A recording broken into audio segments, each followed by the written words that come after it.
Good morning. Today is Wednesday, April 7th. It's 10:01 a.m. This is the second half of Senate Natural Resources and Energy's morning session. We are revisiting this morning the reclassification of groundwater process that's going on in the town of Bennington. And we have some guests in here to discuss it with us so we can be better informed. I also, as we were getting ready to take this topic back up again, want to articulate the committee's interests. One is that although we're all very familiar with the Bennington situation, it really is quite dire when you have an industrial operation poison the ground and drinking water of hundreds of people, and putting them into a position of worrying about the impacts on their health for years or decades to come. So we're trying to continue to learn as much as we can about it to avoid any kind of repeat situations in the future. And I think we're also very interested in seeing how we can help a town afflicted in this way come out the other end in as good a condition as possible. So I know that from the first round of additional testimony we had, there are people with real concerns about what the future will be for them if they're not on town water, for instance. And I think it came down to two different categories. One, there were some health concerns, and then there was also property value concerns. So I know that we had questions as a committee. I appreciate all the witnesses who are joining us today to help us continue to learn more. I know that I just also want to pause and acknowledge, I know there's been a great deal of hard work on the part of the agency and many partners. And I know that there's a lot of depth and nuance to all this. So pardon us if the committee questions seem, they're more citizen-like than they are lawyerly at this point. So with that, I'd like to go first back to Commissioner Walk and ask him to, I don't know if you want to start with any prepared remarks or you want to take questions from the committee at this point. I just, thank you, Senator. For the record, Peter Walk, Commissioner of the Department of Environmental Conservation. I mostly want to take this opportunity to answer your questions, but just to reflect for the committee that we understand the citizen concerns that exist out there.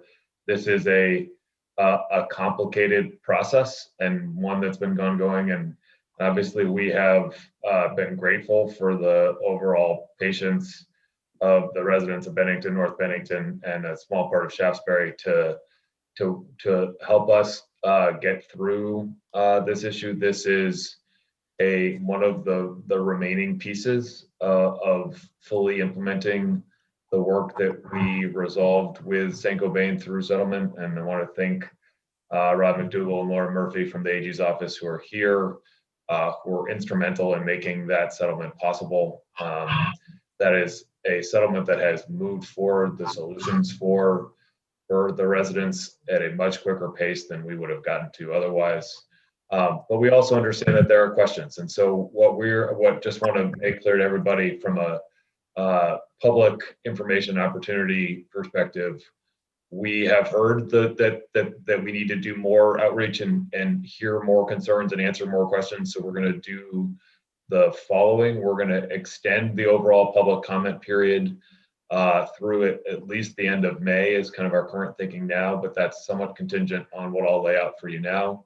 We're going to attend, we have set up time next Monday with the Bennington Select Board to come to their meeting and present and answer questions.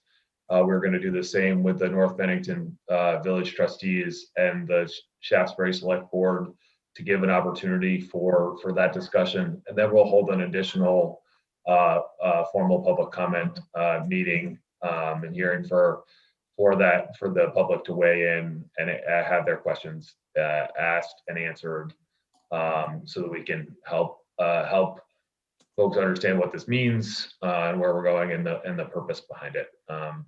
Do want to reflect that while This is the complicated process. The idea of the reclassification is really a long-term protection of public health. We want to make sure that we have the protections in place for future generations to ensure that there's a process whereby when people are seeking to put new wells in, that we can ensure that that they have clean water and so that they can continue to access clean water. That's incredibly important given the breadth of this contamination. It is a area we included an area that the full sort of area, because there are areas where there is contamination and there are areas where there aren't, and so the sort of the way to ensure that protection was to include as broad an area as possible.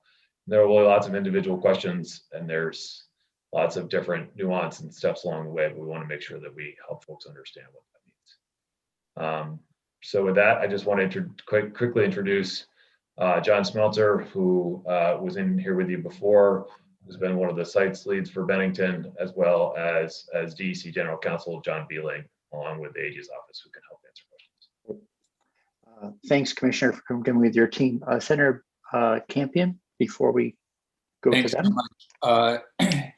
Really appreciate the extension, the deadline extension, Commissioner, as well as all the outreach. And I know you're heading down here virtually for several different meetings, and thank you for that.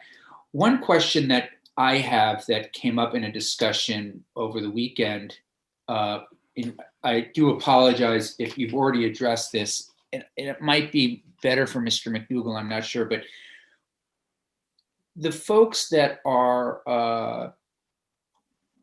on the road that are most concerned about this right now are those that have not been hooked up to municipal. I mean, everyone's generally concerned, but the conversations have been with those in particular that are on Settlers Lane that don't have municipal water.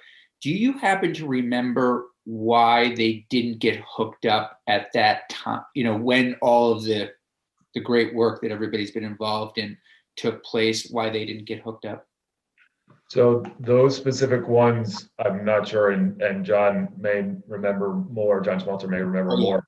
The two primary reasons why an individual household might not have been hooked up was either for technical reasons, right, where they would be, we talked about this a bunch, where there'd be the end of a long pipe going uphill where there would be likely disinfection byproducts and other issues associated with getting a water line out there, or from a cost effectiveness standpoint, whether they would, again, it would be the sort of one or two homes at the end of a long run of pipe, and whether it made sense to ensure that we could monitor their water in the long run as a more cost effective solution to providing them clean drinking water. So it was two factors at play in the development of that zone. And I don't know if Mr. Schmelzer wants to add anything to that, any specificity, but the other, I guess, thing that once we've heard a little bit more about that, we did hear from Mr. O'Grady, and I think others have been in here to say one option for those individuals who might be interested in getting hooked up could be some of these federal funds that are coming in right now that are related to water and sewage and infrastructure, et cetera. And I guess that question would also be connected to whether or not that would interfere in any way with ongoing lawsuits or ongoing conversations. So a lot there with both of those questions, but hopefully that frames a little bit of a way to kick off some of this work. So I'll answer the first part of that and maybe look to Rob or Laura for the second part. We're still working, obviously we put forward a large proposal yesterday that we have to work through with you and provide the detail on what we think are thinking in terms of water and wastewater. We sort of don't have, as we talked about last week, we don't have specifics yet from Treasury as to what exactly that means. We're operating with the best information we've got at this point. Whether or not those would be eligible, I don't know yet. The other piece that I would say is we'd still want to make sure that the full engineering analysis was done to ensure that they were sites that were feasible for water line extension, to make sure that the sort of the other issues that we chatted about are not going to come into play. And so that, it's not just a yes, money will be the solution. It would still might not be the recommended approach. And then as it relates to any ongoing litigation, I don't know if Ms. Murphy or Mr. McDougall have anything. If the state were to come in and we were to put in the appropriations budget to do this work, would that interfere with anything going forward, or where things are at? Sure, and thanks for having us here today to the committee. I'm Rob McDougall from the Attorney General's office, just for the record today, and with me is Laura Murphy, one of our Assistant Attorneys General in the Environmental Protection Division. And Laura and I have been working on the Bennington matter and PFAS related matters with our agency partners for a number of years now. I just think it's important to remember that this reclassification and everything related with it was absolutely contemplated in the settlement. It's in the settlement document that the agency would reclassify the water. So this is not something that was unexpected. And then with that reclassification, there are certain things for folks who weren't connected to the water line. Start with the monitoring of the wells, and depending on when what the water levels show, a series of corrective actions that Saint-Gobain would be required to undertake. I think that if those homes were connected to the water line, it would be at the homeowner, or in your example, Senator, the state's expense. I don't know that Saint-Gobain would be required to fund those connections if the water levels in the wells did not test above the thresholds, because that's really the trigger for Saint-Gobain's involvement. Laura, you may have something to add to that. No, that's right. As Rob mentioned, and it might be good just to sort of keep in mind the background here, that all of the wells within the settlement area, unless they have a POET, a point of entry treatment system on them already, those are going to be, and the POETs are going to be monitored. All those wells are going to be monitored probably for years and years and years until essentially the PFAS has left the area. So if a well comes in at the standard, Saint-Gobain has to provide a remedy regardless of the reclassification. So I think that's important to remember. It might be connection to the water line, it might be a POET, or it might be drilling a new well. In which case, if Saint-Gobain has to drill the new well, Saint-Gobain is going to be paying whatever extra cost there might be to meet the new standards. So just to sort of have that for background information. I think in terms of the homes that aren't currently on the water line, it's what Commissioner Walk referred to, the reasons for that.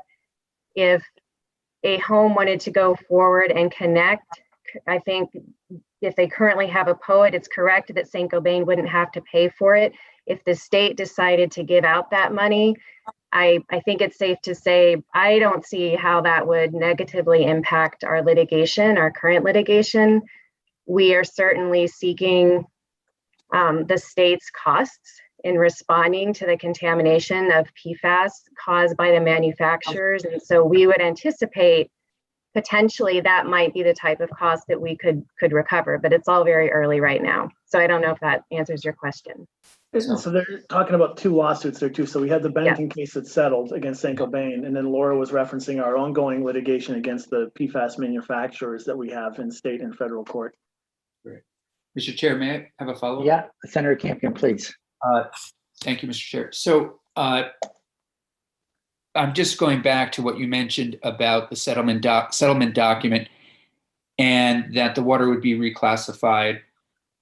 That sounds then it's something that has to happen based on the settlement document. And if we were to not allow that kind of reclassification to happen, that's either impossible to do or that would interfere with the settlement.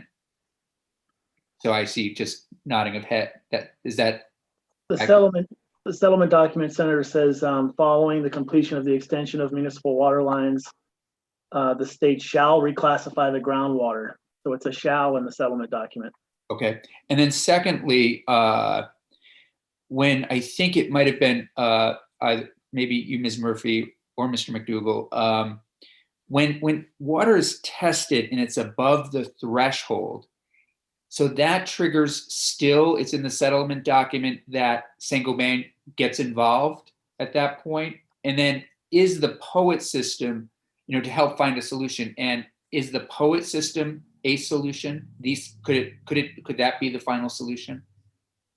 Rob, do you want me to answer that question? This is John Schmelzer with DEC. So the answer to that question is, if the level goes above 20, which is the current standard, within the corrective action area, which would be an operable unit B. Sorry for all the new nomenclature, but in those areas, Saint-Gobain would be obligated to provide a short-term remedy, which would be bottled water, and then a long-term remedy, which would initially probably start with a treatment system. And then as part of the approved corrective action plan, they would need to assess the potential feasibility of other alternatives like replacement wells, or in some cases, connecting to town water. Like if, for example, if there is a well that's within 200 feet of the existing water line and that well is contaminated, that would be one where we would probably tell them that they need to connect. So I just want to reiterate what Laura and Rob said, is that Saint-Gobain has a long-term obligation for any of these wells that have not gotten connected to town water. And there's roughly about 175 homes that includes. Okay.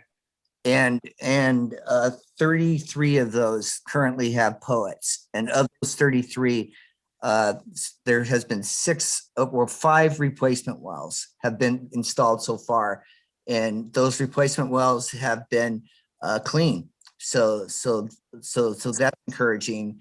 And as part of the corrective action plan, Saint-Gobain is required to evaluate the feasibility of what other long-term remedies we can do at these other POET locations.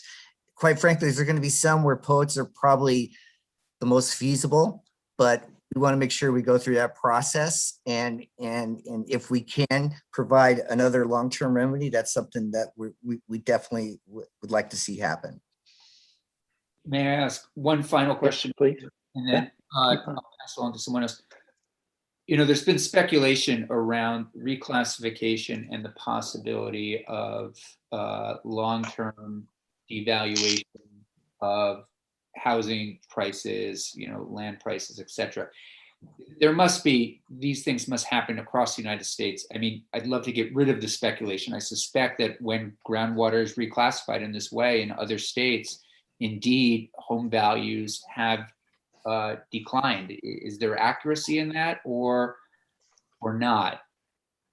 I mean, there must be evidence out there that we can look to in other states where this has transpired and the impact on home values has been such that I just described.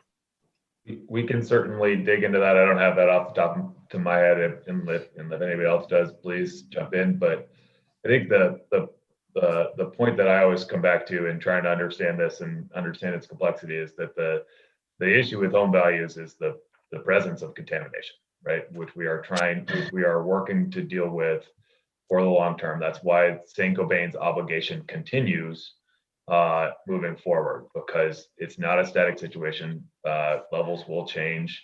We need to make sure people are protected. And so this reclassification sets up a process whereby it's possible to drill a new well, provided things are followed. And there are instances where Saint-Gobain will have responsibility, and there are instances where if there's if the different situation where the homeowner would as per normal. And so I see this as a continuation of the process, not a direct impact on the value of a property, because that comes from the presence of contamination that that the settlement works to address. Absolutely. If I could just add. I just want to add that we haven't seen historically, I think in the past few years, a drop in home prices. So that is interesting, and that's important to note. but there must be similar, I just, again, all the speculation, now we're going through a process where something is being reclassified. And I think I'm just interested in knowing whether or not this reclassification has impacted other areas throughout the United States as it relates to home values. And I would just appreciate if you wouldn't mind looking in to see if historically that has been the case. We've been lucky here. I think realtors and others have not seen the dip, but would this reclassification do it? And I think if we look to other states, it would be interesting to be able to provide people with that information. I see, John, you have your. Yeah, I just wanted to, there is a lot of information on that, Senator, and we can get it for you. There's been a lot of studies particular to the Superfund program, and it's not, I will tell you, it's not as clear as you might think, but we can get you that information. The other point I wanted to make, and I'm assuming the members of the committee are aware, but I just wanted to remind folks that there is a class action lawsuit pending in Bennington against Saint-Gobain. And one of the things that's being sought in the class is for potential depreciation of property values. So there is another remedy for folks who have been impacted. As Commissioner Walk said, it's the contamination that's affecting their properties. It's really not the remedy. The remedy of anything is going to help them. But so that was just the point I wanted to make. No, that's terrific. And yeah, if you could just give us, because I would love to be able to share with constituents, hey, here's an example from whatever town in Ohio where a similar thing has transpired, and this is where they ended up, might give people some relief or greater concern. I think it would be helpful to have that kind of information. I think people were surprised that prices haven't declined precipitously after the detection of PFOA, to be honest. Senator, if I could just add too, and Senator Campion, especially, we have so appreciated your work with us going back a number of years in Bennington and your kind of communications to your constituents down there. And I think one thing that would be helpful maybe to let folks know is that what I said, that this settlement included this reclassification idea, and that there has always been inclusion of these folks for the monitoring and the testing and then the appropriate remedy to get a clean drinking water solution for them. I read some media accounts where people seem to think that they were left out of the settlement or forgotten about, and that just couldn't be further from the truth, that we have thought about the whole of Bennington from day one on this and continue to do that now. And these people were not forgotten about. They were just treated a little differently than folks that were closer to the water line, but they were absolutely part of our settlement, and there's a plan for them. No one's getting left alone on this. Thank you. Thanks. Yeah, and I guess the other piece that I would add is that it will be, in terms of your question, and we'll get to the information that we have, Senator Campion, but I think the idea is that these aren't separate actions, right? All of this is part of the whole package. This just happens to be the last one because we agreed to do it after the water lines were extended. Yeah. So some of it is a question of timing and sequencing. But we're happy to come in and provide all the information we have and the information. But it is fantastic news to hear that property values have not suffered, and we hope that will continue to be the case. I mean, that's anecdotal, and also I think a lot of areas, given sort of what's happened in the pandemic across the country to certain parts of the state, I think Southern Vermont has also benefited from that. But so yeah. Thank you. Thank you very much, everyone. I understand that early on there was sort of a slowing of activity with people not really sure what was going to occur. And so it's good to see that things have picked up and property values have been maintained. So. Okay, I'm looking to see if there are other committee members with questions. I did have, I'm not sure to whom to address this. We have a lot of expertise here. In the case of Saint-Gobain, do they also have an active, ongoing obligation to monitor? I'm thinking, just that city water gets checked to make sure somehow we don't end up with a bad story that Pfas gets into the water system, or if you're on a POET system, that the thing is actually functioning to specification and providing you with clean water. who is there provisions in the settlement with Saint-Gobain that cover those? Certainly the latter piece, whether the test, I can't remember whether the testing of the city water is town water is included in that. But as you'll recall, as part of Act 21 from 2019, you required all municipal systems to test. And so that testing is happening regardless of whether it's Saint-Gobain or the town doing that work. So that is occurring. And we get those results. I can share the dashboard that we created on those results for all the towns in Vermont if you'd like me to share that link with you. But this goes back to the sort of broader question of none of this, the settlement does not complicate a one and done situation for any of this. There is ongoing monitoring in all cases. And to make sure that if there are, both for those wells that don't yet have contamination and for those systems that have POETs installed, monitoring there to make sure that levels don't increase, and so that we are ensuring that the POETs are working and that that Saint-Gobain is changing out the carbon with sufficient frequency to make sure that they continue to work. Commissioner Walk, if I can just add to that, is there is a corrective action plan that outlines what their responsibility is for monitoring those homes that currently have levels below the standards, and also those homes that have the POETs. And currently, the sampling is twice a year for those homes that don't have POETs at this time. And then the monitoring for the POETs is based on what's in the plan in terms of monitoring frequency. With respect to the public water system, that wasn't part of the settlement agreement, but I did contact our drinking water program, and it's been sampled 5 times since 2013, and the last time was last year, and those results have been non-detect for the targeted PFAS. And the next scheduled sampling round that the public water system is going to be sampled would be in 2023. Okay, great. Commissioner Walk, if you could send over the dashboard. I think we looked at it last spring, but if you could again, that would be helpful. Thanks. And I think, although it's just don't need to get into too much detail, but I think in this conversation, we've heard about 3 different legal actions. Is that the sum total at the moment? A settlement with Saint-Gobain, a suit being brought against the manufacturers, and then a class action suit by residents affected by, and that was brought against Saint-Gobain. Is that the universe of suits at the moment? That's right, Senator. Obviously we had the settlement with Saint-Gobain. There's a class action suit that the state's not involved in. And then we have the case against the manufacturers, and that's actually 2 separate cases.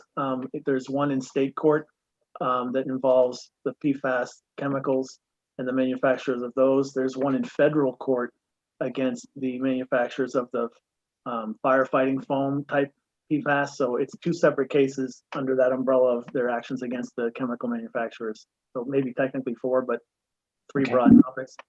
Sure. And what's the, do you have any, can you comment on the anticipated timeline of those suits against the manufacturers and what the implications are for Vermont? Laura, do you want to take that one? Sure. So currently our state case is in discovery. So you may be familiar, this is where the parties exchange lots of documents back and forth and have depositions and answer questions. We do have a stipulated trial schedule in place in that case. We haven't had to amend it yet. Under that schedule currently, the case, this is the state case, is scheduled to be trial ready by, I think it's October of 2022. I could double check that, but I think it's the fall of 2022. So there's that. And then for the MDL, the multi-district litigation, and this is the firefighting foam case down in South Carolina, it's harder to say. There are hundreds of cases there, and we're in discovery there as well. And it's lots of attorneys, and there's committees of plaintiffs' attorneys and defense attorneys. It's just harder to say what is going to happen with that timeline. Okay.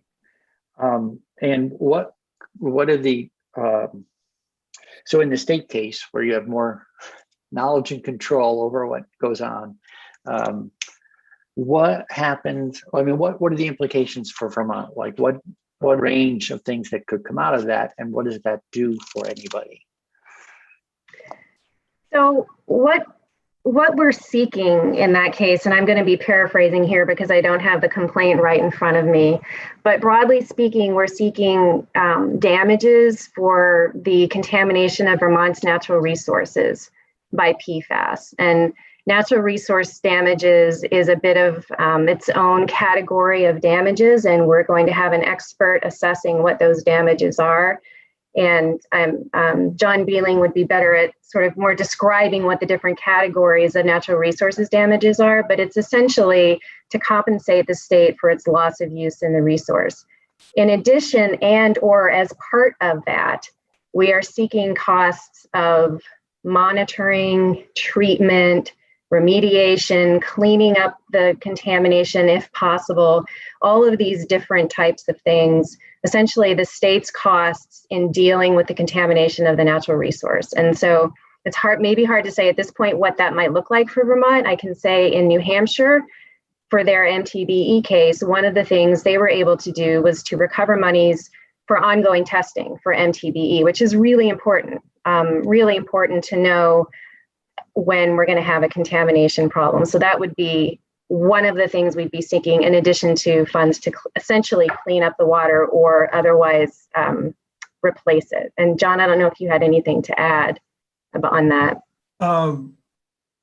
Not really. I mean, I think one thing, and this is probably getting too nerdy for this setting, but it's technically what we're seeking in the tort case is damages to the public trust. Natural resource damages is a term of art that applies to like Superfund cases or cases brought under our own hazardous waste statutes. It's going to look exactly like, in my view, exactly like a natural resource damages case. And what the main impact clearly in our state right now is to groundwater. I mean, that's where we felt the biggest impact. We're going to evaluate other potential avenues. One that comes up often in these cases would be any kind of damage to wildlife, to plant life, crops, things of that nature. So there'll be a very comprehensive evaluation of all the public trust resources that have been impacted by PFAS, and that takes a lot of work. And so we're still in the process of working with experts to put that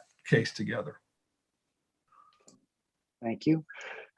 Is anyone using a substantial amount of groundwater for irrigation for crops down there? Is that any part of this? Does anyone know?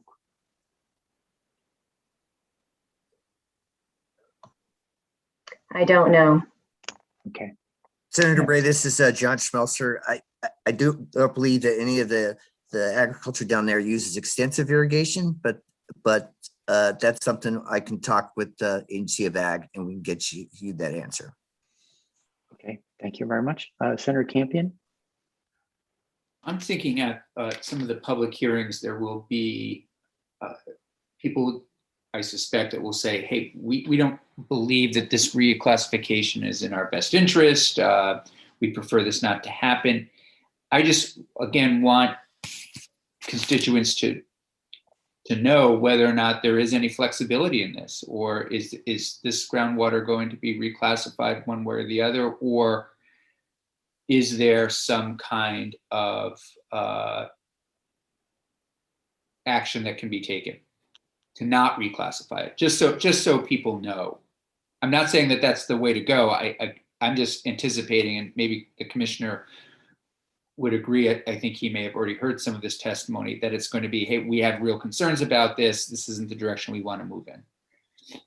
So I certainly understand those concerns and certainly understand where they come from. I think the answer isn't not to reclassify, it's to understand what the options are within that reclassification. I would say to Rob and Laura's point earlier, the language is shall reclassify.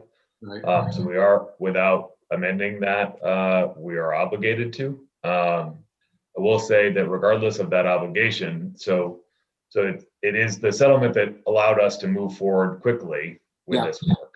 We'd still be in litigation right now Yes. if we sued this option. I would say that based on our cleanup rules, we would have needed to pursue some sort of institutional control as part of this work, and it likely would have been reclassification anyways. And so this really isn't a situation where the settlement is necessarily driving it. It's good practice to ensure that Vermonters are protected into the future. Great.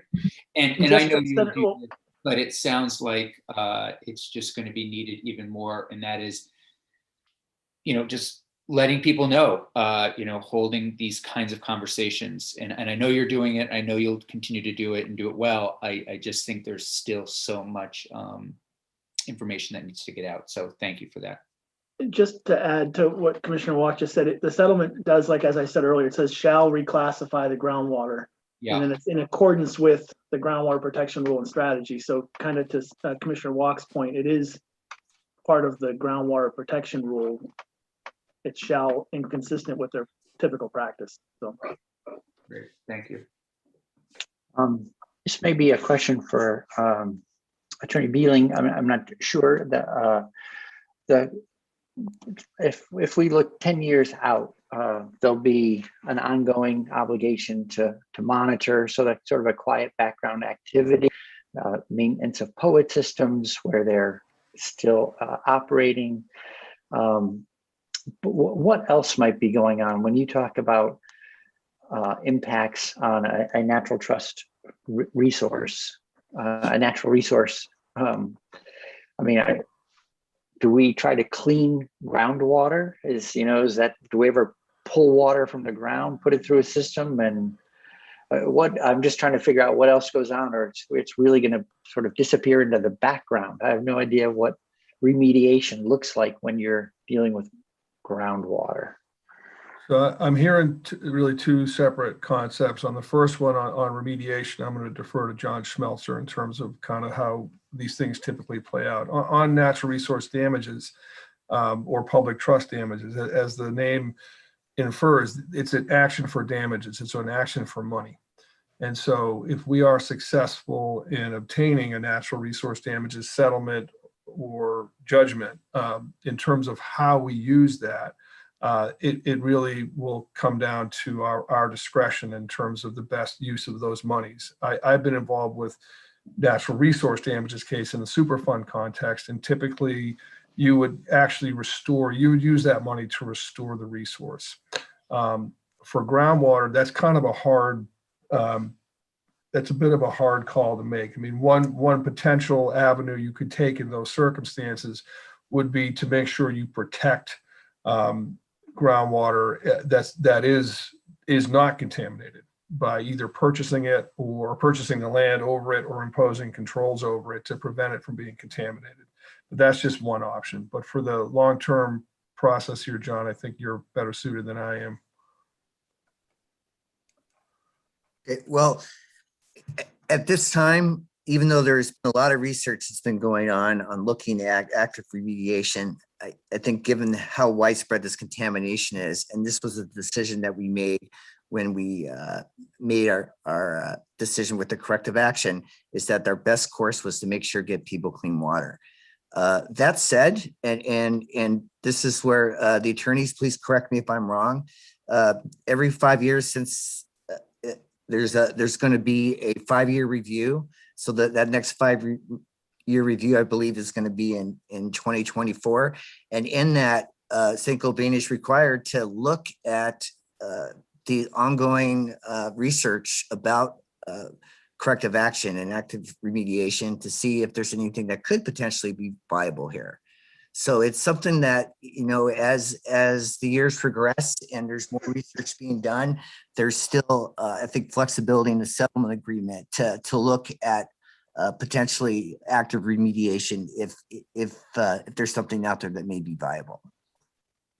So to step back from your question to the specifics here, Senator Bray, there are all sorts of remediation techniques we use to address contamination of soils and groundwater. It depends on the circumstances. It depends on the size of the flume. It depends on the soil issues. If we can, sort of with an oil spill, if we can get the soil removed quickly to keep it from entering the groundwater, we'd like to pursue that as an option. If it's a finite plume that can be managed, pump and treat options are an option that we may pursue in terms of that groundwater. There are lots of different remedies out there. It really is a site-specific alternative, and so there's examples from around the country that we can look to. But again, it's going to be about sort of the feasibility. And as we looked with, just as a reminder of sort of the scope of the Bennington contamination, is that we're talking about soil contamination leading to groundwater contamination from aerial deposition. And so the amount of soil that would have to be removed from the entire like Bennington Valley is out of the scope of contemplation. Sure. Okay. Well, let me see if there are any other committee questions on the Bennington situation. While we have such an experienced group together, I'd just like to ask a slightly broader question. Are there things that we've, other areas of the state, I know that results that I saw last spring related to the statewide PFAS testing were generally reassuring, right? But there were situations elsewhere. Is the state are there going to be proceedings somewhat akin, maybe smaller scale, to what happened in Bennington elsewhere for any of the other PFAS releases that Vermont has experienced? So, Senator, the one case that we are in settlement negotiations in is in Pownell. It's the Pownell Fire District. They have a drinking water well that was impacted by PFAS. A company that was a successor to the operator of the facility has been doing some of the work, and we are just putting together the paperwork to try to get a formal settlement, which will look something like this, far less complicated because it is just this one drinking water well. And we think the solution will be just to treat that water. We have an interim system in place. We just need to put a final system in.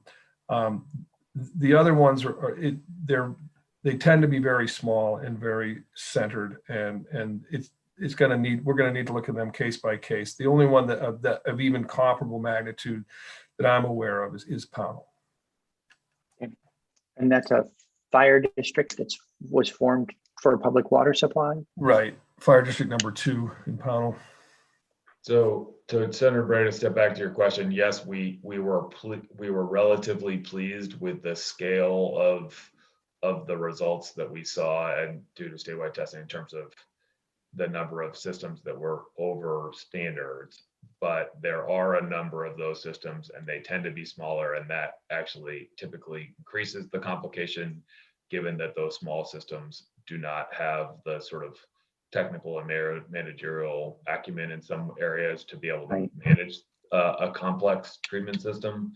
And so that becomes more of a challenge. We're also, we continue to investigate sources from those and other testing we've done. There's an area of concern at this point that we're building on or understanding on is along the mountain road in Killington, and trying to understand what's going on there, as there are a number of private and smaller wells along that road that have shown contamination, and it's not clear if there is a single source or multiple sources. As we know from PFAS is in almost everything, but one of those pieces is ski wax and other things. And so we're trying to figure out what that looks like. That will be an ongoing process, but there certainly, we will continue to find it as we continue to look. But from an overall perspective, there weren't, the same scope drinking water impacts that we saw in Bennington and North Bennington in the rest of the state as we did that testing.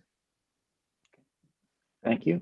I noticed in the president's proposed American Jobs Plan, the so-called infrastructure bill, there's $100 billion in for PFAS remediation and monitoring. So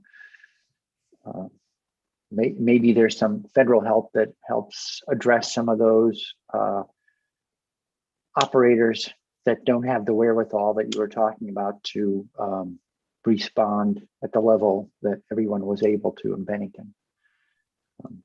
Yeah, I think that's the issue. We like to think of treatment as a one-time solution, and it's really an ongoing maintenance and operational challenge that we need to help systems work to address as well. And so I appreciate that. That's another note, Senator Campion, for your question relative to potential funding sources. If water lines were to be further extended in Bennington, that might be an option. That particular pot of money might be an option as well as that works through Congress. But again, we would want to really go through the full engineering process or have the town do that more appropriately. They started that work and have done some of it and can build from what they already have if that's something of interest. Great. So if I go back up to the 60,000 foot level, this story is sort of the most I won't edit the most egregious exposure that I've heard of lately. And but I'm just wondering about, based on all your work on this, is it have you all had sort of a debriefing and post-mortem or whatever and said, okay, so the state's in pretty good shape on A, B, and C, but we should make some adjustments based on what we've learned at Bennington. Are we at that phase yet on responding to the Bennington situation? I would say that we have been working to walk and chew gum the entire time as we work to understand what PFAS issues are out there. This was an emerging issue for most of us when the discovery was made in Bennington, and so working to get to the point where we were transitioning from a sort of emergency crisis response into a more proactive regulatory footing has been the work of the last few years, and I feel that we are certainly moving in a better direction than we were in 2016 when this contamination was discovered. But we have, as states and countries around the world are understanding with where PFAS is and what it is, we've got a lot more to do in terms of understanding it and making sure that we can keep it out of waste streams and from impacting sensitive receptors. It's an ongoing process, but we've been in that sort of more proactive footing, if you will, for the last couple of years, and really working to try to address it where we think we might find it and go out and look for it. Sure. I even think the health and welfare bill, gets us, does help. Helps. I mean, it's being proactive. This is the bill that is in the House now related to PFAS in products. Yeah.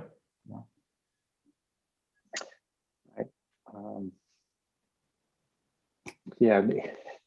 There was one other follow-up, and now it's a Zoom artifact. Questions evaporate sometimes. So with that, I'd like to just thank everyone for spending the time to come back in and help the committee understand this better. And if Commissioner Walk, if there's anything else that we should be doing, please let us know. I do appreciate too the shift in stance to trying to find a way to regulate as a class rather than the very challenging position of being able to regulate 5 or 10 of 5,000. And I guess the last question will be, is with the change of administration, which has taken a more environmentally cautious approach, are you is Vermont's effort to regulate PFAS. Do you suspect we're going to get a tailwind out of the EPA on this work, or we'll have to proceed pretty much on our own? What do you see in the next year or two? Anything that you can say yet? Well, I'll address your comments in a couple of parts. Obviously, it would be our preference to regulate PFAS as a class. That's a more proactive approach that deals with the thousands of chemicals that are out there. The issue at hand isn't our desire to regulate, it's whether or not we have the scientific basis to do so. Right. And that is what we're confronting. And that is frankly where the federal government has the most opportunity to be in assistance, is to advance that scientific knowledge so that we understand what the impacts are from a broader set of PFAS, so we can understand whether regulation as a class is fully appropriate. Ideally, frankly, that regulation would occur at the federal level, but so that it can protect all Americans. But certainly we anticipate a much better partner in that process than we have had previously. But is there, I mean, I think we talked about a paradigm, the difference between regulation under TSCA versus FDA, where safe and efficacious is the standard versus no known. Well, TSCA seems relatively permissive. And I don't know if that means that we'll keep on being exposed and we'll always be catching up from behind, or if the federal government may shift to a footing where a higher test standard for safety before things are allowed into commerce is going to be considered. We've seen it to this point an indication that that the EPA in current administration is evaluating its approach to TSCA and its evaluation to significant new use rules, or SNRs, as they're known, under that process, and trying to make sure that that they're doing a more complete evaluation there. It is the whatever the ship that was caught in the Suez Canal. It's not quick to dig out or turn to get on that more proactive footing, but certainly interested in seeing where they're taking that process. Yeah, the Everstuck. I think that was the name of it, right? That was a joke. Okay. All right. Well, thank you. If there are no other committee questions, thanks so much for coming in. And thanks for the additional outreach to folks down in Bennington. There's probably nothing more worrisome than to contemplate being poisoned through your drinking water on an ongoing basis, and what it might mean for the most valuable asset most people have in their lifetime, their home. So thanks again. Committee, so we are going to be changing gears again this morning, and at 11 we'll be turning back to the energy and weatherization bill. So if people want to take a 5-minute break, we are done. And thanks again to all our guests for coming in this morning. Thank you. Thank you. Thank you.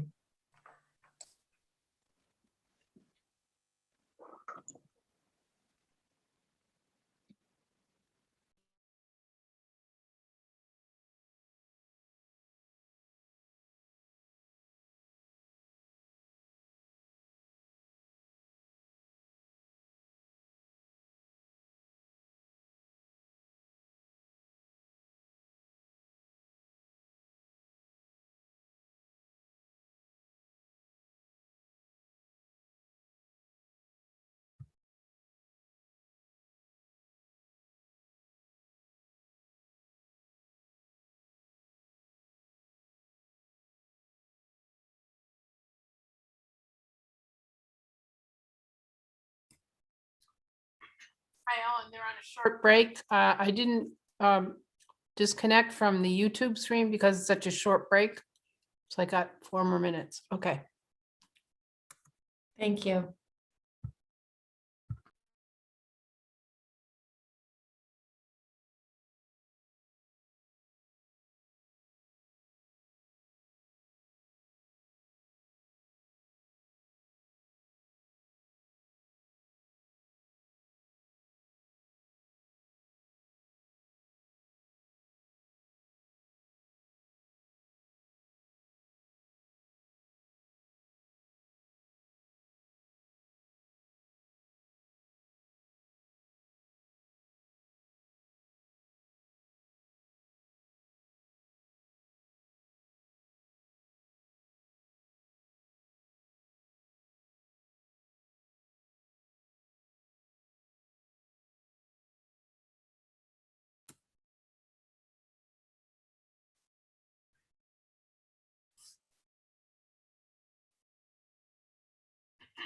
Joyce.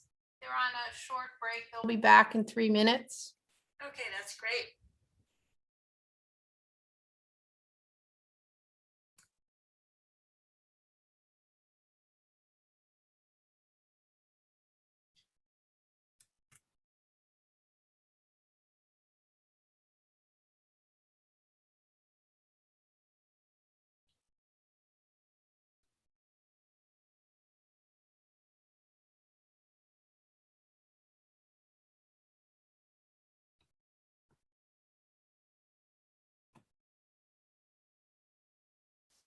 Thanks, Jude. I now realize I was muted, but I heard you say they're on a short break, so thank you. Yeah.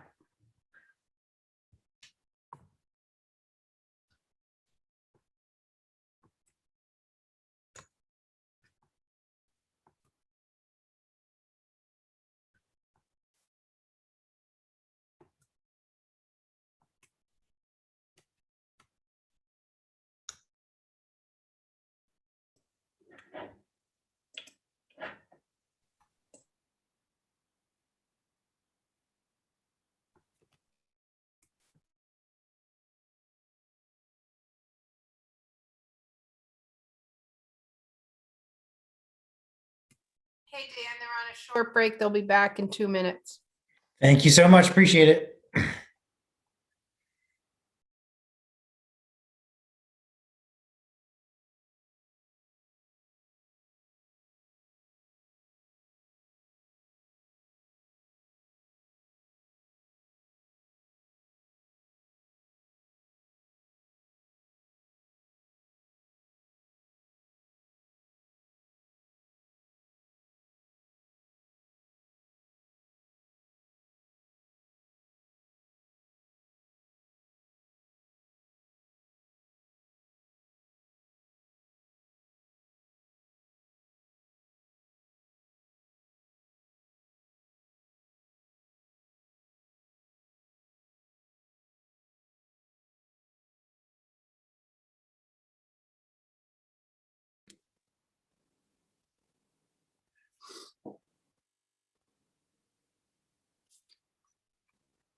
So Jude, when we finish up this next round of testimony, if we can stay on the Consider- call, could do Yeah. some agenda tuning with you.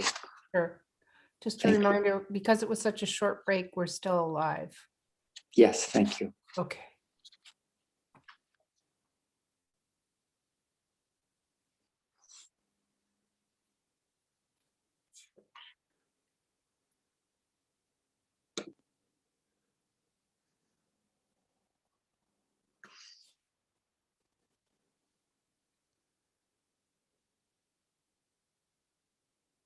It is 11. All right, it's 11 o'clock. Hopefully behind the nameplates are the rest of the committee. There's Senator Westman, Senator McCormick. Okay, back to a quorum. Let's get started. So the conversation this morning, we're going back to S109, the Enhanced Energy Savings Act, which is down the hall in Appropriations. And Appropriations has offered to let us bring changes to that bill. And I'd say we're in the phase of fine tuning things that have come out of various discussions in the last several weeks since we voted the bill out of committee. And I think with that, they're really, I see that we have Ms. Manchester is substituting. Stephanie Barrett's on our list. I don't know if she's done a handoff or you're just pinch hitting for her this morning. She did tell me what's going on, and I have some numbers to share regarding climate-related funding initiatives. Okay. So maybe we'll start, let's start there. There were two reasons in particular that we had reached out to JFO. One was to help us just keep track of the numbers because there's a lot of money moving around, and there's not only the money that's in this bill currently, but there are discussions going on around how ARPA might relate to it and how the pending American Jobs Plan, the infrastructure bill, it's probably not till fall of, won't probably be, assuming it passes, probably won't be done till something like October of this year. And then there's even been conversations about how pre-existing money from earlier versions of CARES might end up flowing in one way or another to backfill something and free up general fund dollars, et cetera. So with all that, I'd just like to pause and ask Ms. Manchester to share with us her analysis on the money for the bill currently. Sure. So if I could share my screen, I could show the spreadsheet. Stephanie put this together. There are basically three proposed funding sources. One is the House passed budget. One is the governor's budget proposal. And the third is the governor's brand new proposal for spending the American Rescue Plan Act money. Oh, I do have permission. All right.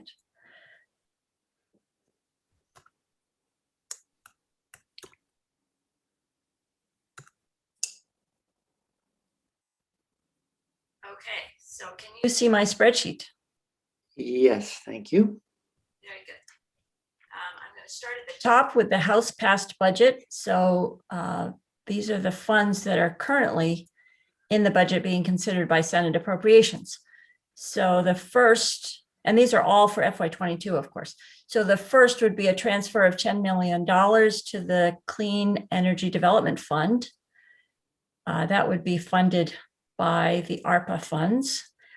On the right there, you'll see ARPA SCRF. That stands for the State Coronavirus Relief Fund that came to the state through ARPA. The second would be the DCF Weatherization Program for $4 million. Then we come to the Vermont Housing Finance Agency Rapid Mobilization and Savings Program, Vermont WARMS, for $9 million. Efficiency Vermont Weatherization Initiatives, $5 million. Efficiency Vermont Weatherization Workforce Heat Squad, $2 million.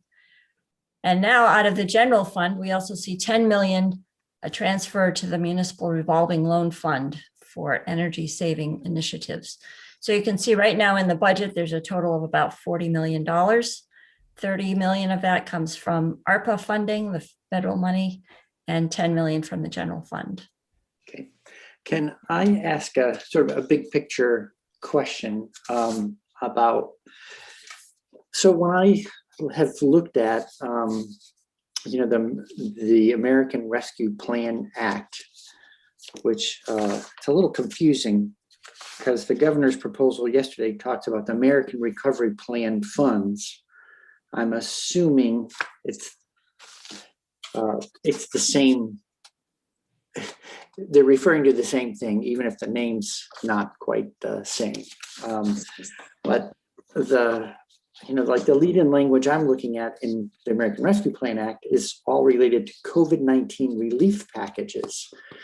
And so I'm just wondering, and I know that there's guidance being developed by Treasury, and we won't have it, I guess, until something like the second week of May. So I heard 60 days from date of passage. So have you vetted all these proposals to see whether or not they seem as though they would be allowed as being a response to COVID? I'm all for doing this work. I'm just not seeing how someone would explain weatherization as a response to COVID. And Sure. So I may not be the best authority on this, but I do know that there has been much more flexibility allowed in the ARPA funds than in the previous CRF coronavirus relief funds as part of the CARES Act and so forth. And I would also say that the governor's ARPA proposal, which just came out yesterday, does have the advantage of further guidance, right? Whatever guidance has been released to date. So when we get to that section, we'll see that he has some of the very same programs and some related programs. So I would think that much of this will be allowed under ARPA, but of course we won't absolutely know until the guidance is released. okay. And if these things are allowed under ARPA, the general fund dollars that were in the governor's original budget proposal to fund these initiatives, what happens to those? They are freed up, released back to the general fund? Do they stay within the programs that the bill moves forward? That's a good question, and that's a Stephanie question. So I'll have to ask her and get back to you. Okay, and I see Senator Westman has his hand up. So my understanding is that the money that gets freed up in the House construct in for the most part is the 150 million that the House put towards retirement funds. But my question is, the ARPA money is in the broad piece. The uses of it can be greater in certain areas, but in a lot of these, they end up with income requirements through all of this. And so as you're doing weatherization, do those same income requirements pertain, and would that affect this? You know, what I don't want to do is put money in and then say the only weatherization that can be done is for people at 80% of the median, particularly if I'm sending money to Efficiency Vermont and the Vermont Housing Finance Agency. Good point. So is it, you know, whatever information that Joint Fiscal could provide for that would be helpful. Sure.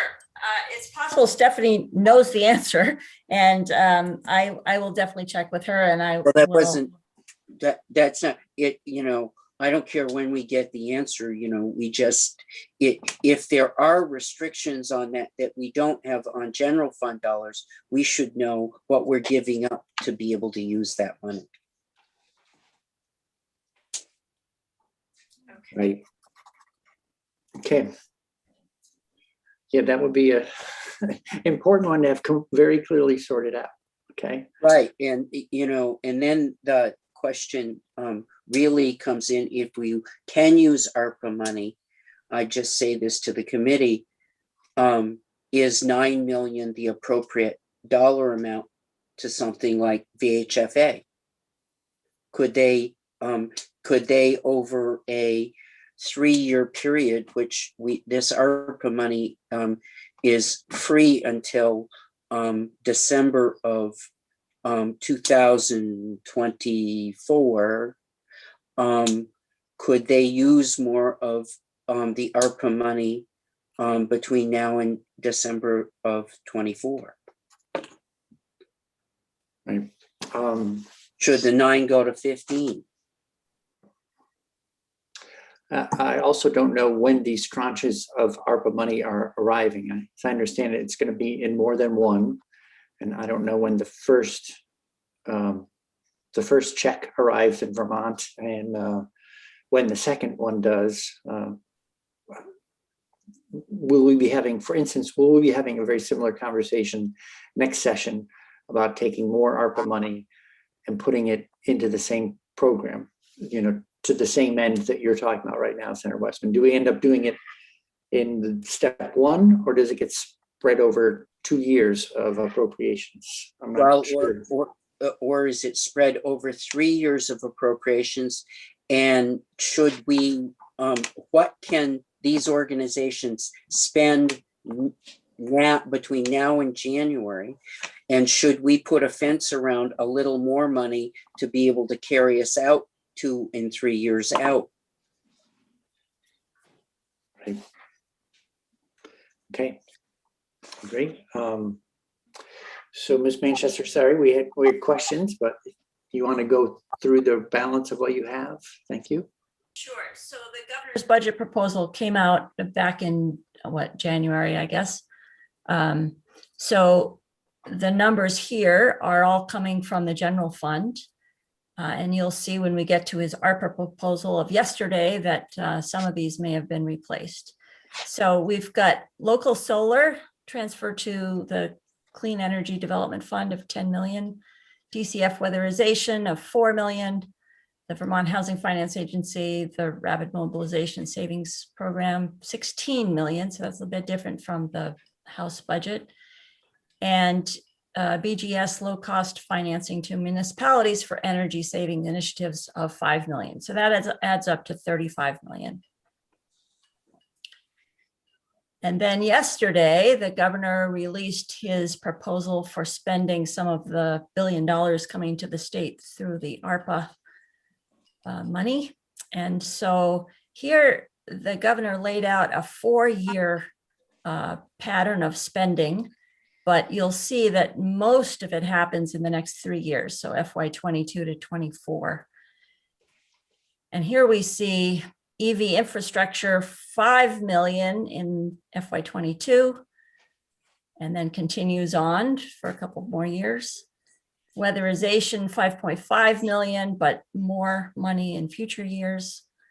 Fuel switching and electrification incentives, that means switching out of fossil fuels towards electrification and wood in some cases. So there's 10 million for FY22 and then more in future years. Hazard mitigation buyout. This, I think, primarily refers to buying out properties that are subject to flooding and so forth. 5 million for this year. And the climate action plan, of course, won't be ready. The Vermont Climate Council is working on that now. So the funding for that is really pushed out to the future years. So the total for FY22 would be 25.5 million coming directly out of the ARPA funding, with a total over the 4-year period of 200 million out of the 1 billion coming to the state. So please go ahead. So the question comes up in the weatherization. Since I would think that community action agencies, the 4 million that he originally proposed to them, can be switched out, because what they serve are those people below 80% of the median. Mm-hmm. So I'm looking at, he's carried his weatherization funds out 3 years. So I think that's important for us to understand, because we might want to put a fence around the 23 and 24 money, because that gets us a start on the weatherization that we were originally proposing. The question is, would we recommend this in the same way the governor did, or would we change the numbers? But I think, speaking for myself, I think what I have heard from this committee is we want to put a fence around some money, and this would give us a start to put a fence around something. Yeah, I'm trying to, along the same lines, interpret, the governor's proposed budget versus the ARPA proposal. And I don't know to what degree one replaces or versus supplements.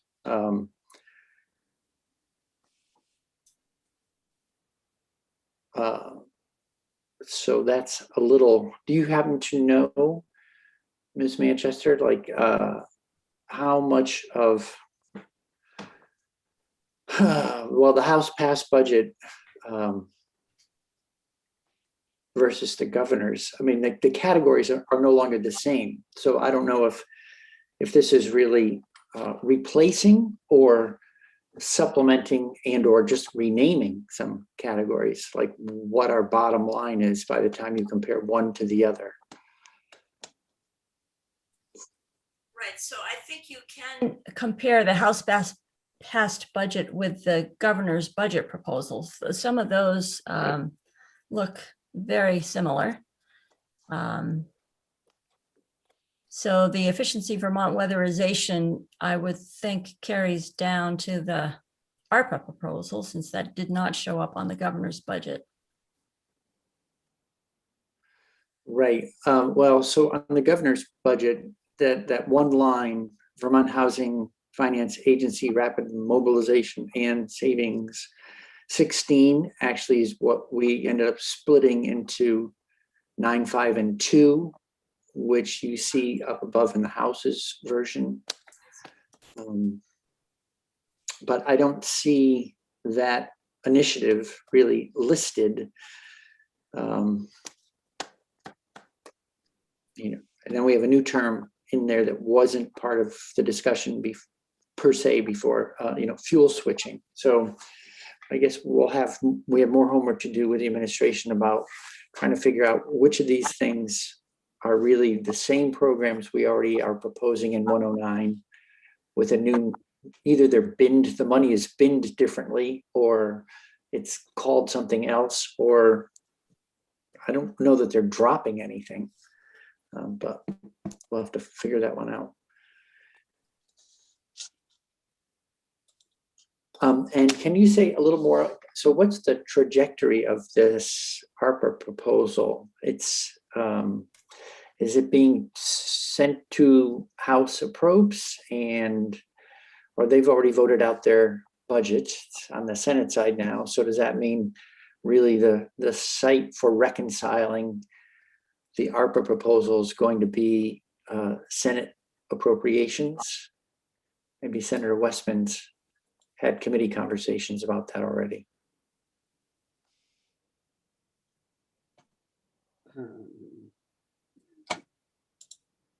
So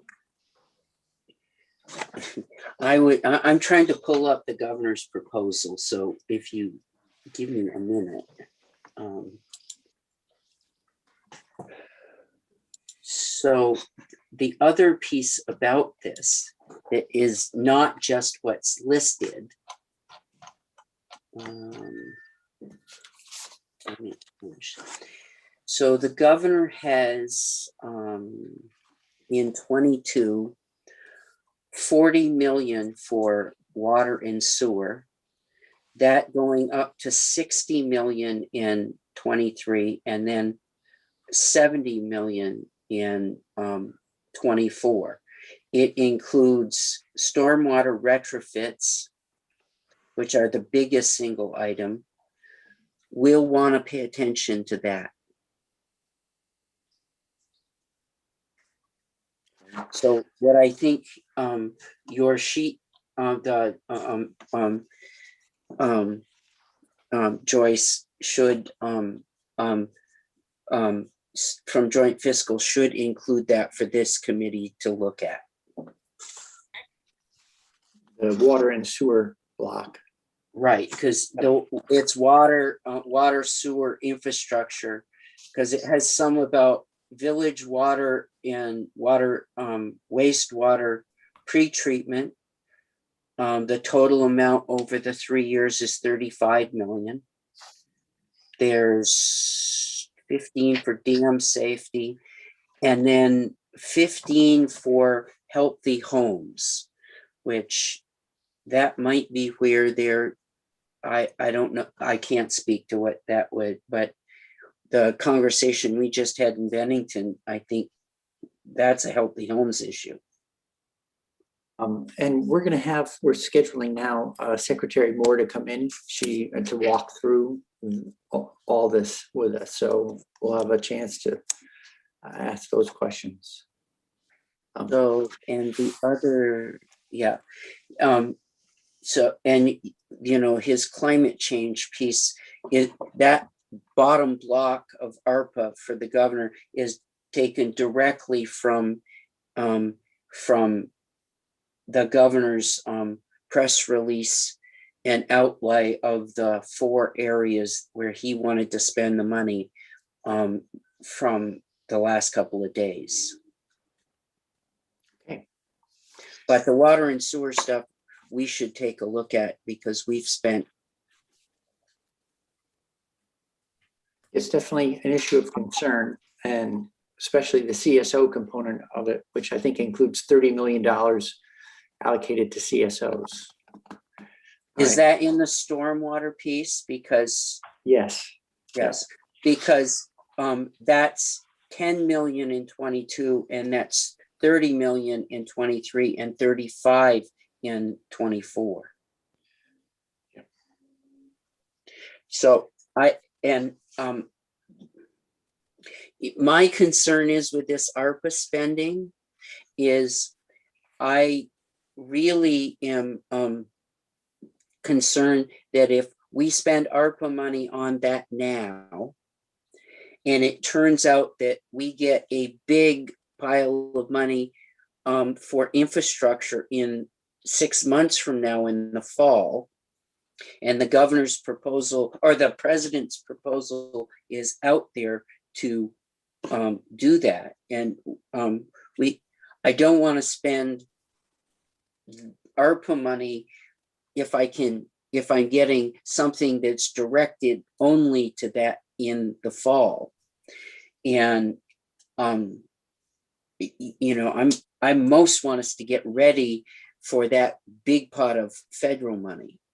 So anyways. Yeah, it's definitely tricky. So I printed off the governor's Perfect. report, and I'll send it. That's I'll make sure Jude has a copy, and we send it to everyone in the committee. You may want to look at it before the secretary's in, or just in general, because there's also stuff of interest to us, electric vehicles, although because of the emissions related stuff. Okay, well, great. Well, so Ms.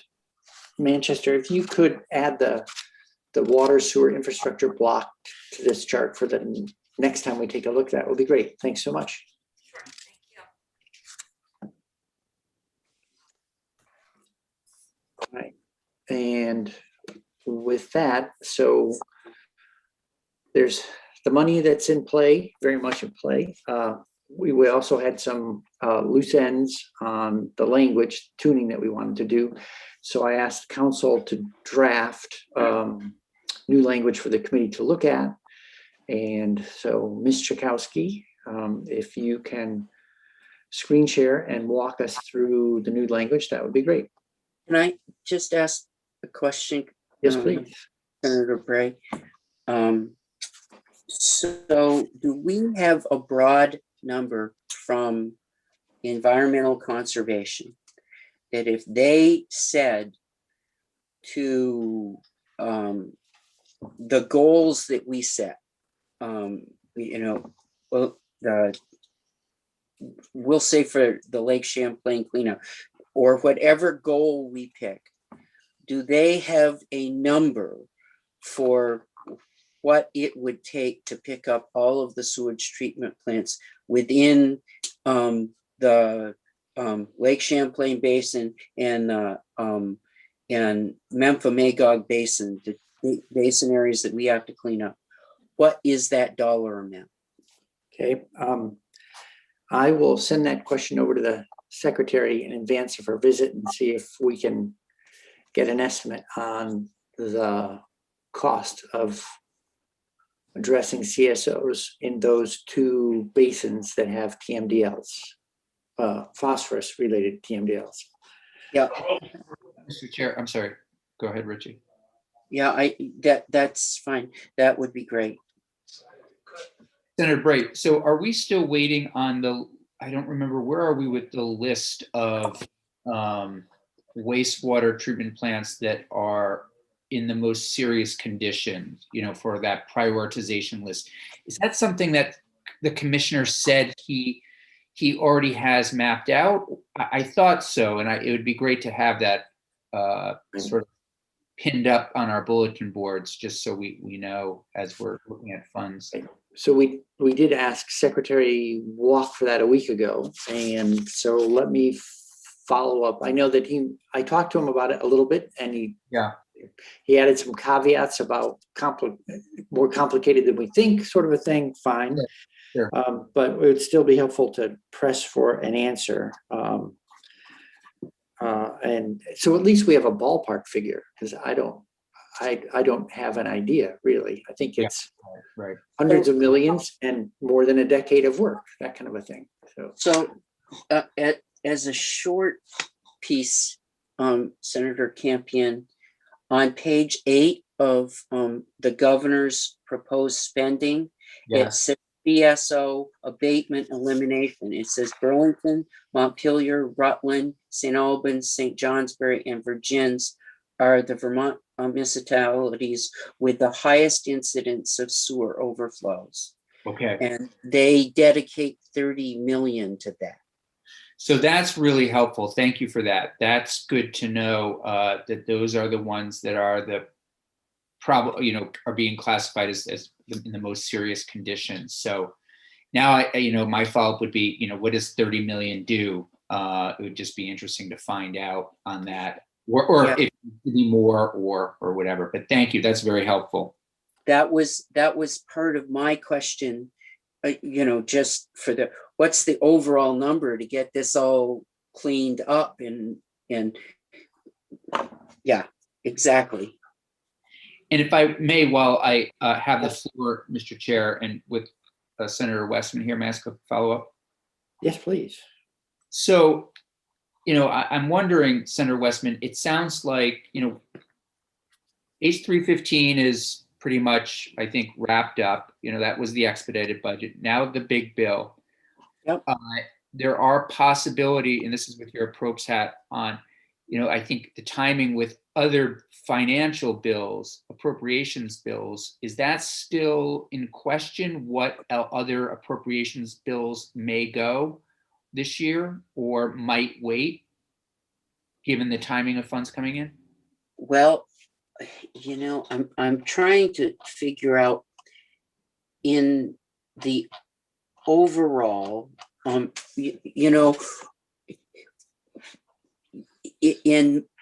I can't speak in the overall to where everybody landed, but clearly, if you're going to spend this money over time, you're not going to spend it all in the first year. Right. And the question for us is, what would we want to put a fence around going out for the 2 further years out? Yeah. Because,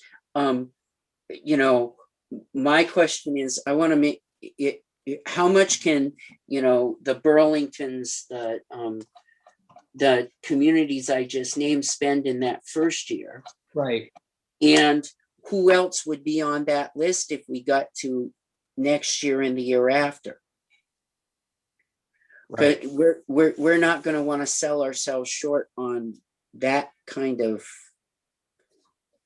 We're really talking about doing with this federal money kind of a 3-year budget. Yeah.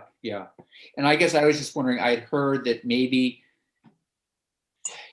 I'm just curious, what's the timing of after the big bill? Are we working, is Appropriations then creating a new budget with all other funds, or is it that something that, because there's a lot that probably won't be in the big bill, and I'm hearing the House might the rumor mill is, the House might do another bill next year with all these funds, and I'm just wondering where the Senate might be. I don't think we're to the point where we know exactly what we're going to do. I think, here's what the guidelines I think. If we can use federal money to supplant general fund dollars. Yeah. In the governor's plan, the governor has spent all of the general fund dollars first. As to my understanding, broad brush so far, but I haven't in detail in the appropriations. But I think one of the differences between where the governor is and the direction and what has been said so far in appropriations is we would spend federal dollars, ARPA funds, before we spent general fund dollars. Okay. Yeah. Because general fund dollars going forward into the future, we have the most flexibility to use and spend. So that's the first place that we would go. Mm-hmm. But I think it's recognized that not knowing what's going to happen at the federal level, we'll want to maybe block out broad stretches of money, but after this infrastructure bill in the fall, the feds are probably not going to send us any more money. And as we come out of the pandemic, we don't know where all the holes might be. So we need to put some away for that. But I think in our context, we will be talking about, we might do two bills, but I would think we're going to, in the big bill, try to sort out between what we know and what we have for general fund spending. And we will do as much as we can of it, I think, in a budget. But that's only my thinking. Yeah, that's helpful. That's just helpful to hear your thinking on it and what's out there and in different paths. The more, because we've got more information than the House has got. And we will be trying to swap out that money with federal money. So if we're swapping that out, it will happen in the context of us going section by section through the budget. Okay.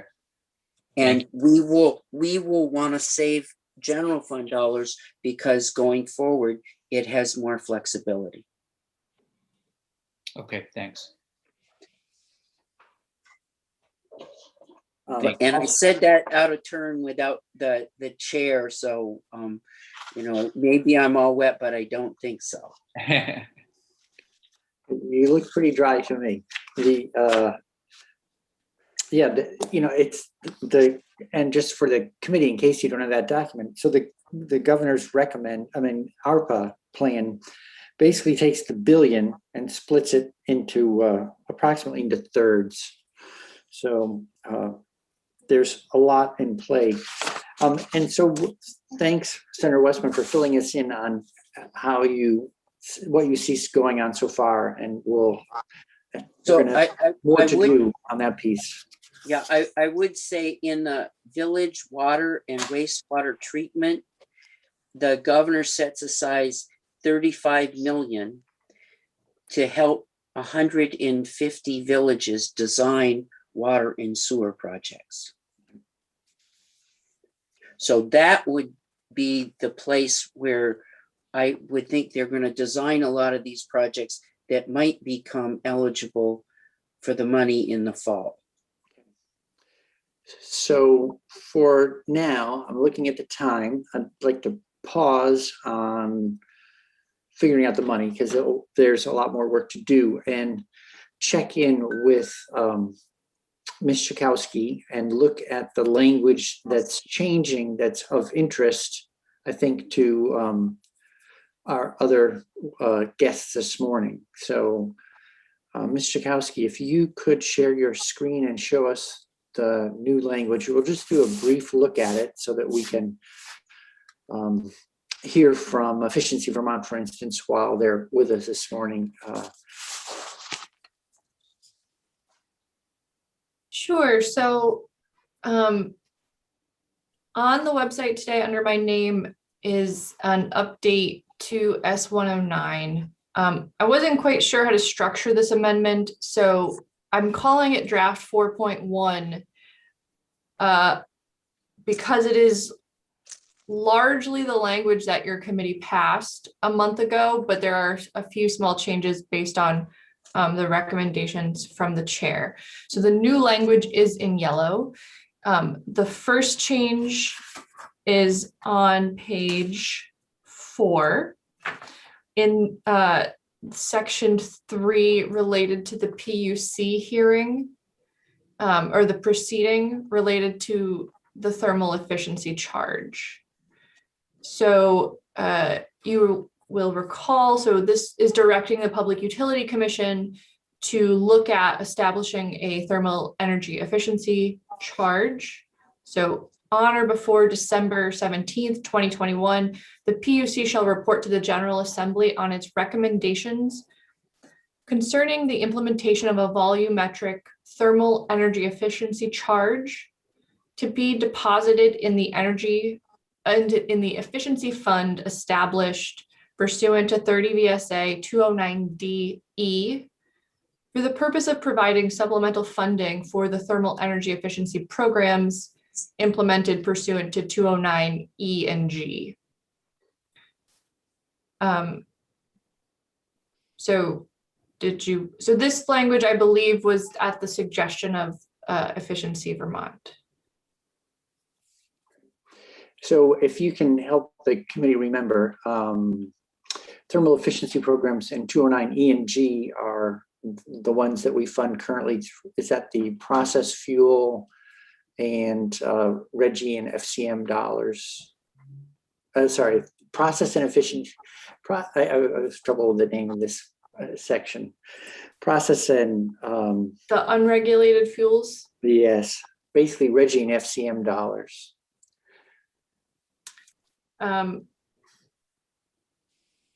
I am not certain off the top of my head, but I suspect someone in the room knows. Right. So we'll come back to, well, actually, why don't we do it on the fly because we are tight on time. So good morning, Mr. Reilly.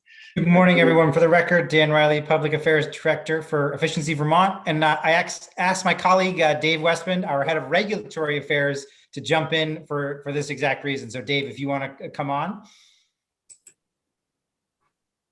Hey, good morning. Dave Westman, Director of Regulatory Affairs.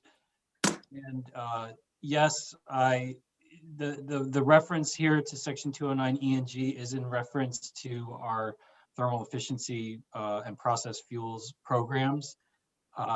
This request was made to provide some specificity to the investigation that the commission is being asked to pursue here, so that it was clear that the purpose was for delivery to the thermal energy and process fuel programs, which are actually implemented not just by Efficiency Vermont, but also by Burlington Electric and Vermont Gas.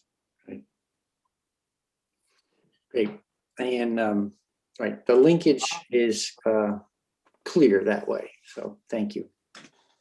Thank you. Ms. Schakowsky, let's go on to the next edit if there are no committee comments or questions. Mr. Poor. Good morning. Good morning. So I'm happy to defer to Senator Westman. No, my only comment was I never had anybody testify with my last name. Yes. Hi, Senator. I've actually asked Dan to put me on a meeting with you now. I've never had anybody testify with my last name. So the similarity is actually interesting because my father is Rich Westman, but again, no relation. Where did you grow up? Sorry. I grew up in Wisconsin. Family's from Illinois. So I have no family relations on this call either that I know of. But I did want to just point out that I'm not sure if this is intentional or not, but the programs that Efficiency Vermont correctly characterized there do not include, the low income weatherization programs for OEO. And so if the intent is to kind of narrow the focus of this study to have a thermal efficiency charge not include, potential for that funding source to potentially go to OEO, then you might want to think about that language some more. Okay. Thank you for flagging that. I sense we don't have enough time to chase that down, but I'm just going to mark it for now as something to follow up on. Great. Ms. Schakowsky? Sure. So then on the next page, on page 5, there are some small adjustments to the weatherization workforce report. So you will recall that there is a report and a sort of workforce being established, a working group established to look at weatherization workforce. So this language updates, so on or before June 15th, the chairs of Senate Natural and House Energy shall meet with the Department of Labor, Agency of Education, Efficiency Vermont, VHFA, representatives of the community action agencies, NeighborWorks of Western Vermont, the Fuel Dealers Association, and other parties currently delivering program to train workers to perform services related to weatherization and thermal energy savings. So the Fuel Dealers Association has been added. And then thereafter, Efficiency Vermont shall lead the weatherization workforce group that will include all of those entities that I just listed. And on or before October 1st, 2021, Efficiency Vermont shall report back to this committee and the House Committee a plan for enhancing the coordinated delivery of standardized building sciences training program to support the goals of 581, which is the first section of this bill relating to increasing the number of housing units that have been weatherized. So I'll just say the short editorial comment reminder. We had, I think it was just an oversight that we didn't have the fuel dealers listed from the beginning because they've been part of our conversations since the beginning, as having a relationship with hundreds of thousands of Vermonters who get their heat from those folks. And that Mr. Koda expressed an interest in having people in his industry get training that would allow them to evolve along with the training, the way that we heat homes. So, and then the Efficiency Vermont side, that they're already leading workforce development work in the state. And so it's great to have labor as part of the conversation. But the home of the conversation to date has been with Efficiency Vermont and its partners. So it makes sense to ask them to continue to lead that conversation. That was the reason for those two changes. And are there any comments or questions before we go on to the next? Okay. Well, so I think that's the only other change, unless you want to look at the changes I made to the appropriation section. Sure, we have there's been, yes, let's go on to take a look at that. And so that's section 6. Specificity, right? So there are changes in section 6, the appropriations section. I'm not sure they match the discussion you've already had this morning, so I'm a little bit confused. Yeah, I understand the reason for that. You know, we're having this discussion in the middle of a lot of changes being discussed from multiple sides. So let's just go through what we have. It's a little dated now, but that's okay, because the highlights will bring to the fore questions for people, and then we can look at them together. So it's at least sort of placing a flag on things currently under discussion for everyone, even if we don't know the answer yet. Sure. So you will recall that this bill establishes an energy savings fund, a special fund where some of these appropriations would be deposited and then allocated to specific funds related to increasing energy savings and weatherization. So the intro language is changed on line 15 because I wasn't sure if all of the appropriations now needed to go into that energy savings fund. So in fiscal year 2022, there is appropriated $35 million as follows. So still $4 million to the home weatherization assistance program. Then there's $4 million to BGS for the SEMP program, $9 million to VHFA to support for financial support of housing weatherization statewide. So then there is new language starting in subdivision 4, $5 million to Department of Public Service to grant to Efficiency Vermont for the purpose of weatherization incentives. These funds shall be deposited in the Electric Efficiency Fund established under 209DE D3 and available for Efficiency Vermont through December 31st, 2023. So this is the reason the intro language changed, because this is diverting these funds not to the Energy Savings Fund, but to the existing Electric Efficiency Fund. And then again, in subdivision 5, $2 million to DPS to grant to Efficiency Vermont for the purpose of workforce development initiatives to support the expansion of NeighborWorks of Western Vermont's HEAP Squad program.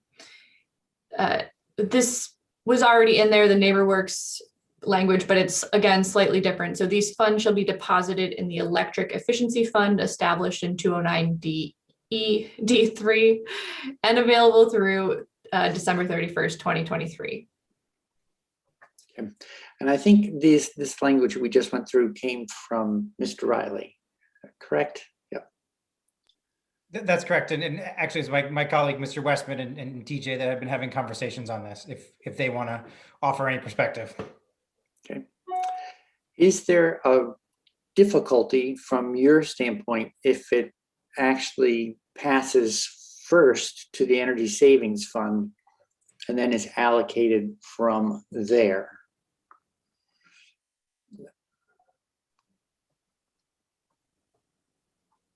EJ, do you want to answer that first? Well, sure. And for the record, I never introduced myself earlier. I was thrown off by the familial ties of the Westmans. I'm TJ Poor, Director of Efficiency and Energy Resources at the Public Service Department. And I don't think there's a problem if it goes to an energy savings fund first with this kind of direction. There's also, frankly, the potential for it to directly go to the Electric Efficiency Fund and not stop at the Department of Public Service. I think that the legislature can do that. I'm not sure all the rules, and I would defer to Joint Fiscal or our business office on that. But I don't think, with the specificity that's in here, I don't think that there's a particular concern that we have or need for the money to come to us first. If what the goal is to have it ultimately be in the Electric Efficiency Fund for Efficiency Vermont for these purposes. Right, and so the other construct, to speak in favor of it, is I think where the idea was that we were creating the account that could hold and sort of an ever-changing collection of funds that will then be allocated out. Like the conversation we had with Ms. Manchester before, and we have ARPA, plus we have the federal infrastructure bill that's in development. And so some of what we're aiming for, I think, is continuity, so that if there is a single bin, a single account that holds money, and then as we learn and things change, that it's also allocated out. I can see for recipients, they would like to see themselves written right, hardwired right into the bill as the named recipient. That makes a lot of sense as well. But so we'll have to think about that some more. Not if this was just 1 year's allocation, I'd say creating an energy savings fund really wouldn't make too much sense to me. But because we're talking about a decade of work and a variety of income streams coming into it that seem to be very much in flux, that's the thinking behind that energy savings fund, is to have a common repository and then a common process for moving money out. So. Right. And one note, as just related to your conversation earlier, it's my understanding, this will be for you to think about before you have Secretary Moore in, but my understanding that the governor's most recent proposal yesterday is incremental to the governor's original proposal. So there was some discussion of whether, oh, this is the same money or not. The ARPA proposal is incremental, is intended to be incremental, at least with regard to weatherization. So okay. So hopefully that helps your thinking going forward. That's somewhat reassuring that otherwise we'd be going a little bit, the elevator would be going down on some things rather than up. Okay, great. Senator Bray, if I may just jump in. Yes, please. I think TJ explained very, very well that whether this goes through the special use fund or directly to the 209 funds,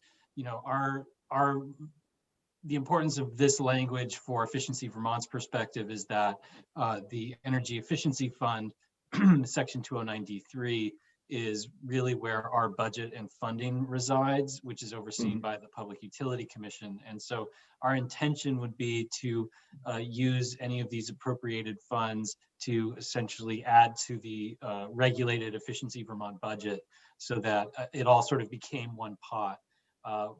With the creation of the special use fund, which I know that Dan may want to talk about that in a moment, we did feel like it was important to make sure that this appropriation was clearly marked as an addition to our, as we said, thermal efficiency and process fuel budget. Okay, great. Well, clarity is always a good thing. So I appreciate, let's get the details right on the way in. Okay, and Ms. Schakowsky, anything more that we haven't seen yet?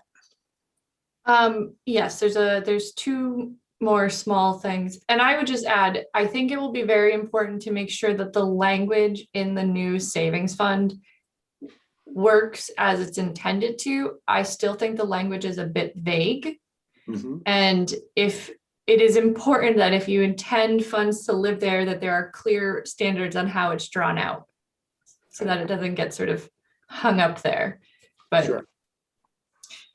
Right. And especially given that we're talking about funds that may end up being deposited just in this calendar year or whatever, could be funds that will be expended over 3+ years. If we end up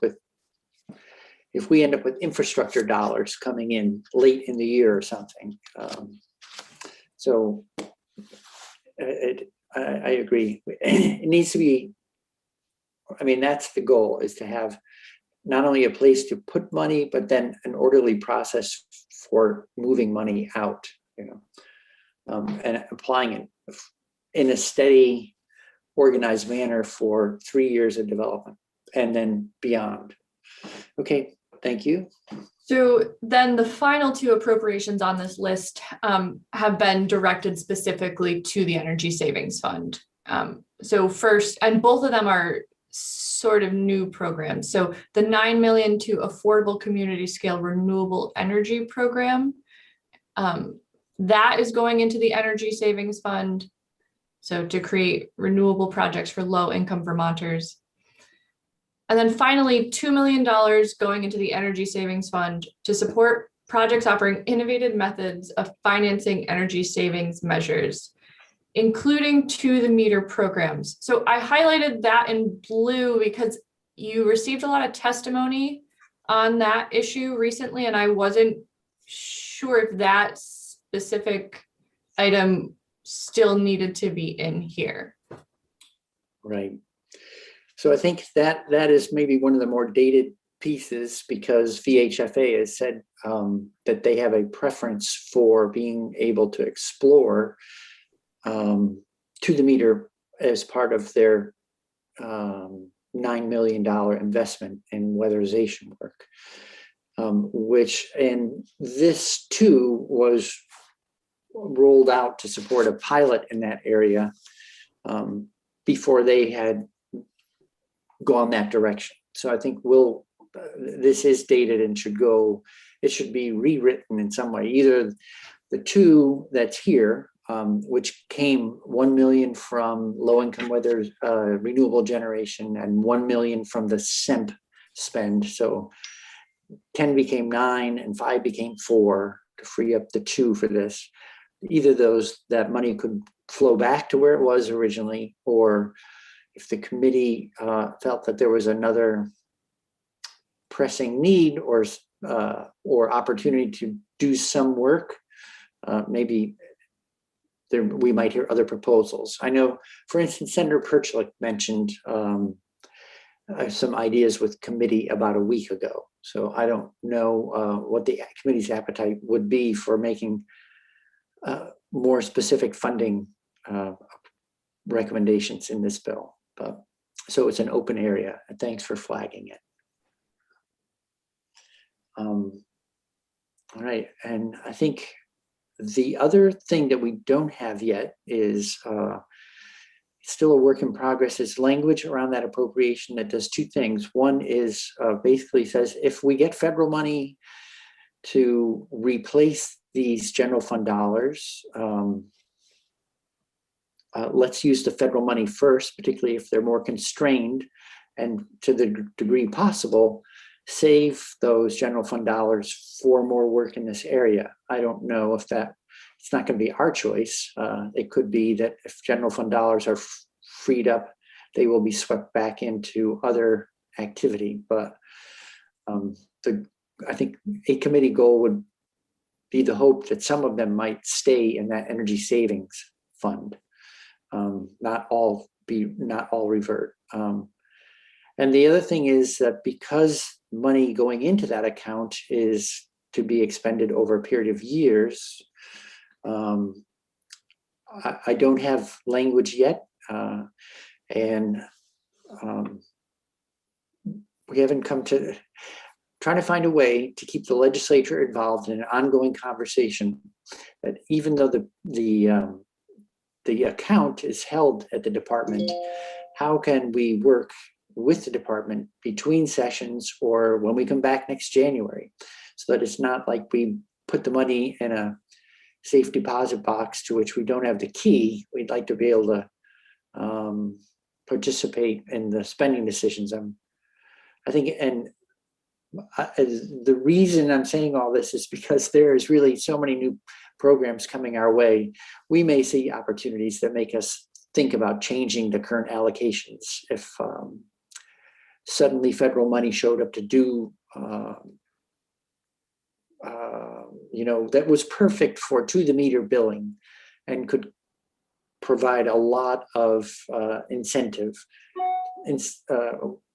We might shift how we do other things to complement it. So I'm not being coy or discreet. It's that I don't think any of us really know, but we'd like to have a flexible structure to be able to work and use the monies as time goes forward. And then to the last thing, though, by way of reassurance, I want to say, the underlying goal from my point of view is also stability, that we're not just talking about being flexible because we don't know all the money that's coming, but that we really are looking to stand up a program that is going to grow. And, the shorthand is double and double again, the amount of weatherization we're doing, and for a decade. So I just want to reassure everyone that flexibility doesn't mean we're going to waver in our commitment to getting there. So with that, I don't know if there's any final comments or questions. It is Senator, Yeah. If I could just, offer one quick perspective on the Energy Savings Fund from Efficiency Vermont, if that's all right. Please. We obviously, we support the provisions in this bill. We applaud the goals, and we do. Efficiency Vermont does think the bill is workable and could implement it as written. But we do read to, we need to offer one very clear warning. And I think it's sort of underscored by what Ellen was saying, that the language around the Energy Savings Fund is vague. That fund as written, remains outside of the oversight of the PUC. It remains sort of outside of the fence established by VSA section 209. And, that could be workable for the purpose of a one-time appropriation. But, we at Efficiency Vermont would be very concerned if that fund were to be used for future dollars sort of outside of the oversight of the PUC. It could mean that those funds are redirected by the legislature or by future administrations elsewhere as we see it, and frankly, that does make us nervous. We Sure. really do strongly believe that for 20 years, the cornerstone of our success in energy efficiency has been that our funding was administered through the PUC and susceptible to those tests for reasonableness, cost efficiency. We understand that we have full faith in all the actors in the system right now, and that we're all on the same page, but that times change, lawmakers change, priorities change over time. And without those protections offered by Section 209, there could be nothing keeping future legislators, future administrations from redirecting it elsewhere. Okay. Well, I think that's a fair point.